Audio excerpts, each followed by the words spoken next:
Oui, alors bonjour mes chers abonnés. Je recommence des petites vidéos après Zorba qui était bien enregistré il y a pas mal de temps déjà. Donc voilà, un ami m'a inspiré une vidéo sur la vie relationnelle en fait. Donc j'ai écrit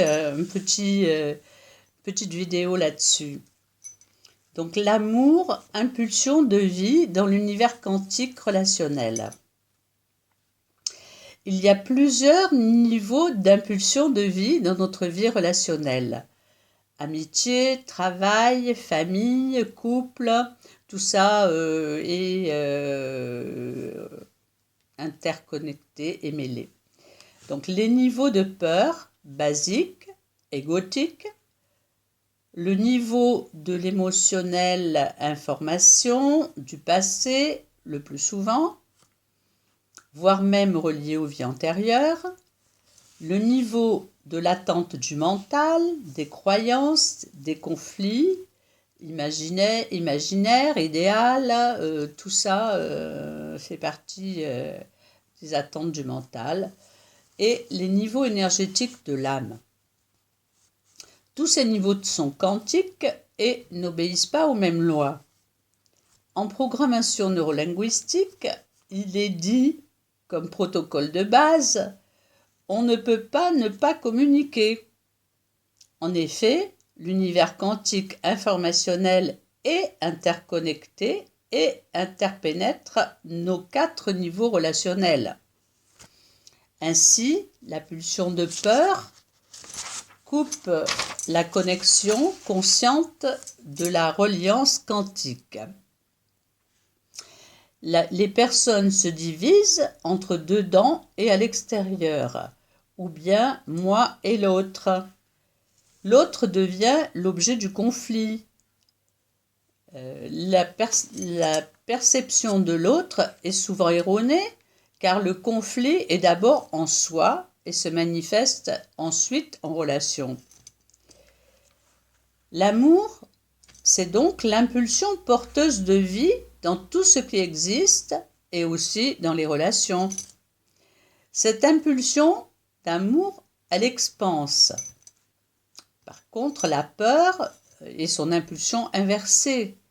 Elle rétracte, crée des divisions, des conflits, de la dualité. Donc, si j'en reviens à mon idée de départ, qu'est-ce qui est le plus fort dans l'impulsion de vie? L'amour ou la peur? Si c'est la peur, elle est reliée à des blessures inconscientes du passé. Ces blessures vont provoquer un blocage, un conflit intérieur, un repli, une contraction, une fermeture à soi et à l'autre. L'impulsion de vie et d'amour sera réprimée. Si j'en reviens au côté relationnel, quel qu'il soit, l'effet miroir est une bénédiction. C'est pas souvent pris comme ça d'ailleurs, mais pourtant c'est bien réel. Mon autre, dis-moi qui je suis. Et si j'ai le courage de m'accepter, je vais faire progresser la connaissance consciente sur tous mes plans d'existence.